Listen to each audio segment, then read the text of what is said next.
This video is kindly sponsored by MPB.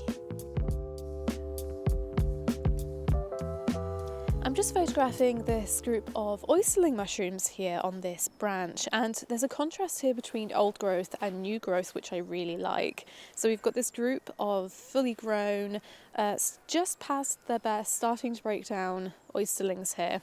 And then on the far left, we just have these two tiny ones that are just starting to come through, just starting to bloom and have some growing to do. So I'm starting with the natural light that we have today, and although the sun is currently out behind me, the light isn't quite reaching these oysterlings. And so I'm finding this scene quite flat really. And that's a shame because these oysterlings have this brown-orange kind of colour that can be quite vibrant. And so it would be really nice to bring that colour out in this image, especially as everything around it within the scene, the branch and the background, is quite dull. So what I'm going to do is grab my LED panel light and I'm just going to move it around our subject here and see how the light changes, how it creates contrast and shadow, and whether it draws out some of this colour. Well, I quite like this very slightly backlit light. It just brings out the oranges of those gills. But also I'm currently on auto white balance and it's giving us this sort of wintry blue background, which I think contrasts really nicely with those orange tones. So I think what I'm going to do is take a few stacks of this scene, do a few rounds of kind of shifting the light very slightly each time to then compare those images in post-processing and see what I like, what I don't like, and just experiment really. The sun is out and now it's raining. This is entirely unnecessary. And so just experiment. So I'm going to use the automated focus bracketing on my camera, set up, program the camera to take a number of shots for me and just let it do its thing.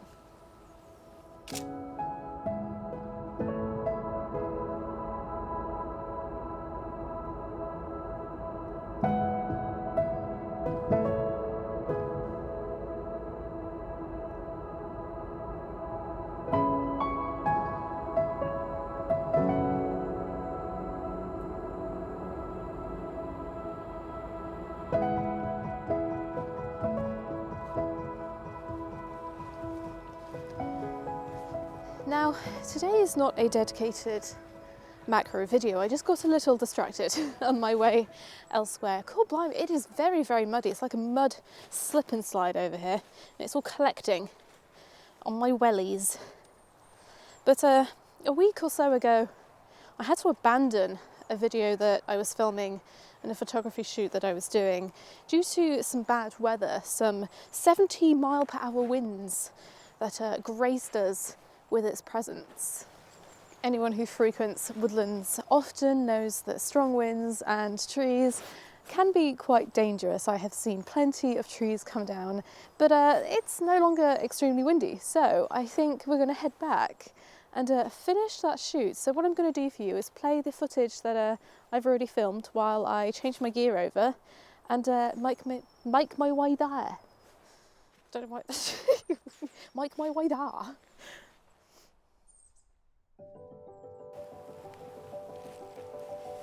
Winter reveals what summer hides. Now that the trees are all bare, we get to see all of these tree characters and smaller trails that were all hiding among the green. The leaves may be gone, but what is left is full of character and shape, and that is exactly what I'm looking for today. Now, when I do photography, and especially filming in the Forest of Dean, I tend to go quite deep into the forest to eliminate road noise and to avoid other people because I'm incredibly antisocial. But I have noticed that a lot of the really interesting trees just so happen to be at the side of busy roads. So we may have to put up with some background noise today.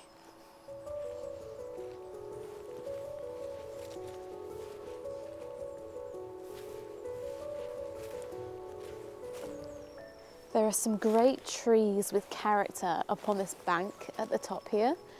And I wonder if there is a way to get up there a bit closer, because I don't really like this perspective of looking up at them from afar. It's kind of disconnected to me. Now there is a pathway here that goes up, but I have a feeling it goes straight up to the road that's directly above us. But I guess we'll have to go and have a look. I do have my telephoto lens with me today, as well as my standard zoom lens, just in case I do need to zoom in from afar.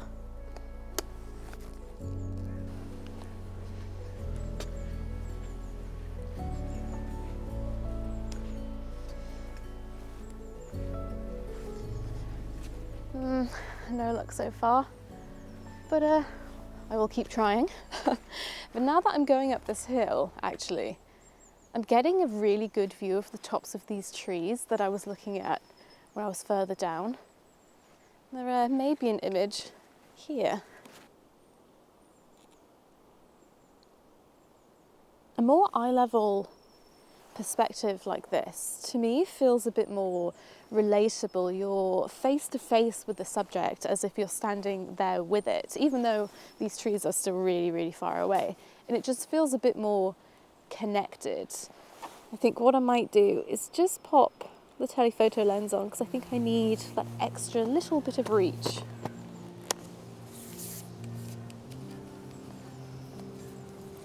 I'm not saying that a eye-level perspective is better than any other perspective, but it's not particularly forced. It's very balanced and neutral.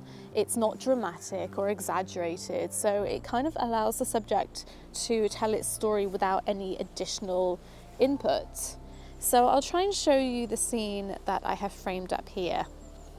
I'm in video mode right now just so I can see what that kind of 16:9 crop looks like and frame up accordingly. But what I love about this time of year is all of the lichen covered or moss covered branches and trees just stand out from that sort of really pale wintry landscape in the background.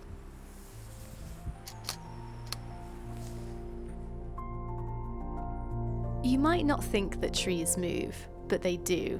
Their shapes hold stories of interaction, growth, and resilience. And I see these as a couple of kids squabbling with one another, limbs flying everywhere. Meanwhile, this scene that I have framed up here, very similar, kind of looks like a hand reaching out menacingly like claws, but it also could be interpreted as, you know, the tree kind of hunching over to shield itself from a storm or heavy winds.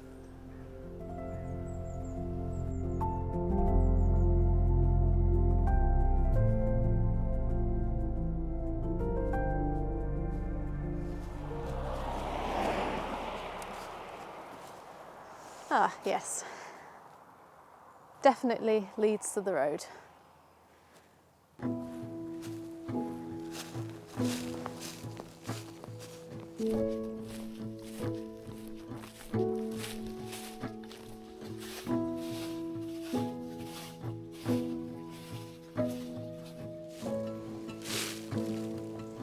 Wow, these trees are fantastic.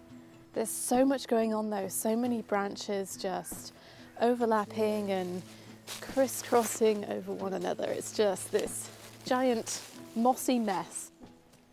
I'm very specifically drawn to this tree here, and I think it's easy to pick out because it's standing alone. It's not being lost in all of the other trees as well.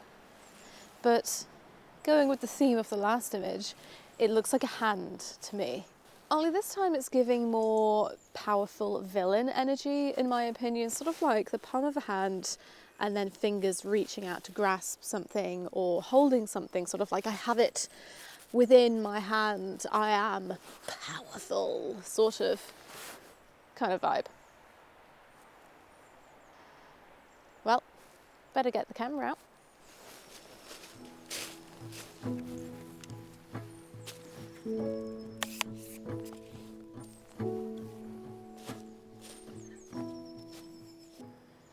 Well, this is not going to be as simple as I first thought it was going to be. So what I want to do is fill the frame with all of these mossy branches, and I was going to go for a pano because I quite like these two that are just stretching across the right side of the frame. However, we get this branch in on the bottom right that is very, very distracting from another tree, and there's no way for me to eliminate this without trying to drop underneath it and kind of moving further down the bank. But then the scene and the tree looks different, so we don't get this view. So I can either accept that this branch is in the image, or in post-processing I can clone it out and get rid of it. Or what I can do is, because I'm at 100mm, so I don't need the telephoto on necessarily, I can swap to my standard zoom lens and get closer, go a bit wider, and see if I can eliminate it that way. After some wiggling, I did manage to find a way to photograph this tree without that branch in the way. However, the wider angle revealed more sky and the composition just wasn't the same. I much preferred this, and considered leaving the branch in, but it really is too distracting in my opinion. My eye keeps going to it, and so cloning it out it is.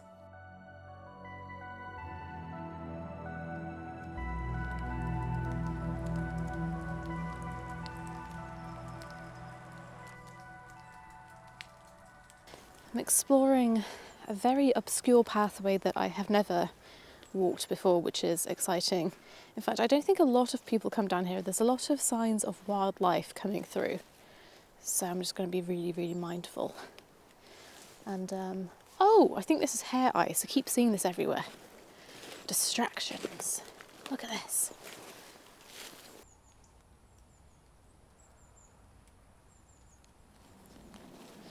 I think the area I am currently exploring is a disused quarry, and you tend to get interesting trees around these areas.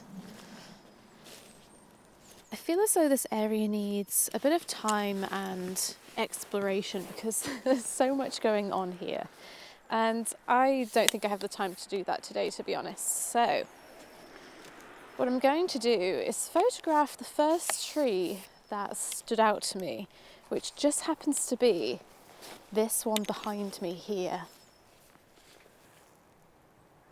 It looks as though there's quite a few possibilities for images up in this area, so I'm certainly going to come back on a day where I have more time to really explore and get into the nitty-gritty of these trees. But for now, we're going to take a test shot of this scene. And you know what? I'm going to leave you guys to name this tree. Again, I'm getting personally some kind of like villain character, but I'd love to know what you see.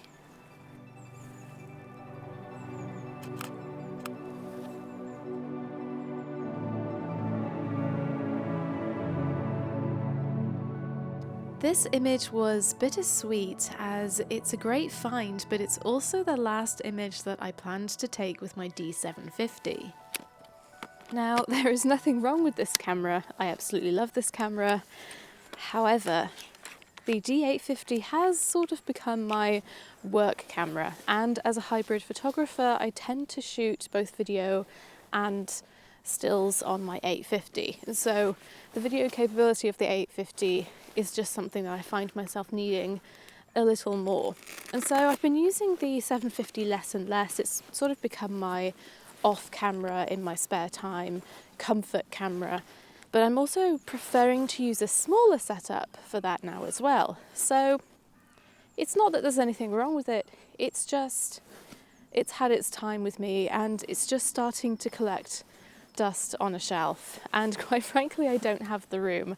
I have a few long-term loan kits at the moment with OM system, and I have a Hasselblad camera for a long-term project as well, and I don't have a huge office space, so I'm going through my kit at the moment and just getting rid of, passing on, selling on anything that is quite frankly collecting dust. And unfortunately that includes the 750. So to end this video, I'd just like to thank you for watching, but also to thank MPB for sponsoring today's video.